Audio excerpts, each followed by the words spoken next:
photograph of herself buried in the sofa where her son with special needs once used to sit.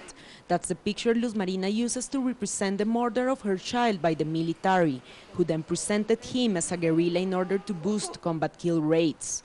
Her case has been declared a crime against humanity and 6 soldiers convicted, but her struggle won't stop.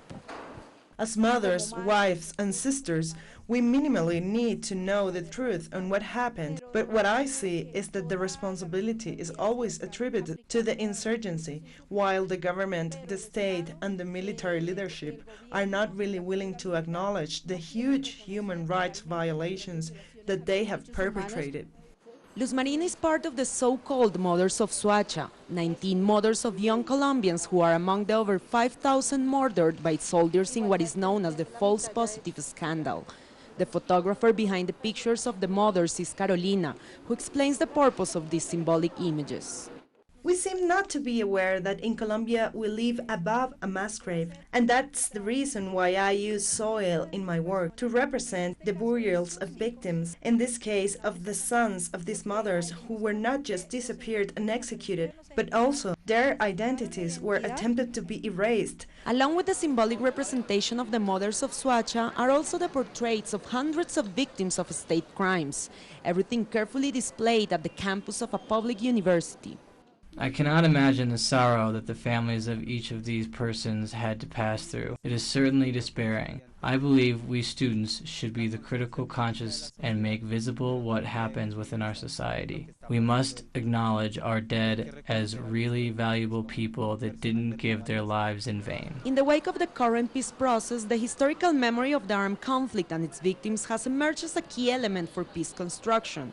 This is one step on that direction. Natalia Margarita, Telesur, Bogotá.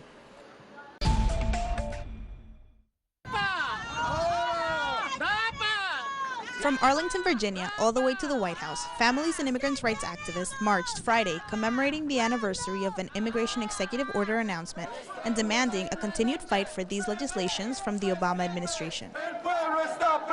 We are also getting ready to do vigils, to do march, to target the Supreme Court. It is important that first the President Obama, through the Department of Justice, appeals this case. Once the Supreme Court take this case, we are going to be also advocating so the Supreme Court make a speedy decision, and also the decision should be positive for our community. United! Some people like Pedro Brito joined the march to demand an end to deportations. Brito would qualify for DAPA, a measure that would allow parents of U.S. citizen children to initiate a path toward the legalization of their status. Tengo una hija de aquí en Estados Unidos y lo estoy luchando porque su mamá también es inmigrante y yo soy inmigrante también. Pues no quiero que me separen de mi hija porque se quedaría solo aquí en Estados Unidos. The Department of Justice presented their appeal of this executive action to the Supreme Court Friday, hoping to have a response before their next recess on June of 2016. In the meantime, activists hope that by continuing to spread awareness of this cause, they can help the nation be more accepting of this issue. The best thing that we can do is educate people, because right now I think a lot of opposition towards immigration is because of lack of information. So as long as they know the benefits that immigrants truly do bring to this country, I think we can all move forward. President Obama's executive action was rejected by 26 states who brought their case before 2 courts that upheld their decision. Were the Supreme Court to reject the case, that decision would be final. Bianca Perez, Telesur, Washington, D.C. Israeli forces shut down a West Bank-based radio station on Saturday, which the Israeli army said was broadcasting content that was incited its Palestinian listeners to attack Israelis. Employees at El Halil radio station in the divided city of Hebron said Israeli soldiers confiscated their equipment, including computers and transmitters, forcing the radio station off the air. The Israeli army alleged in a written statement that the radio station has repeatedly broadcast content which promotes and encourages terror and acts of violence against Israeli citizens and security forces. However, member of Palestinian syndicate in Hebron, Jihad Qassem, criticized the IDF action, saying it breached international law.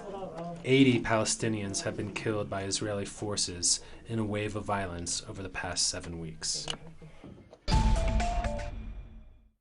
Several groups in Malaysia on Saturday gathered outside the venue for the 27th ASEAN Summit in Kuala Lumpur to protest against U.S. President Barack Obama and the Trans-Pacific Partnership Free Trade Agreement.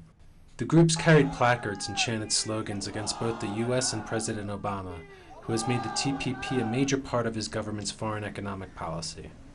The TPP is a wide-ranging trade agreement between 12 countries, which has taken 5 years of negotiations.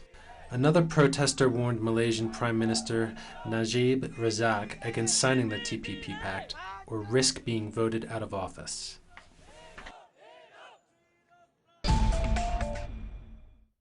Facts that have marked the course of history. Productions designed in the English language and made for the English-speaking world. This is Documentary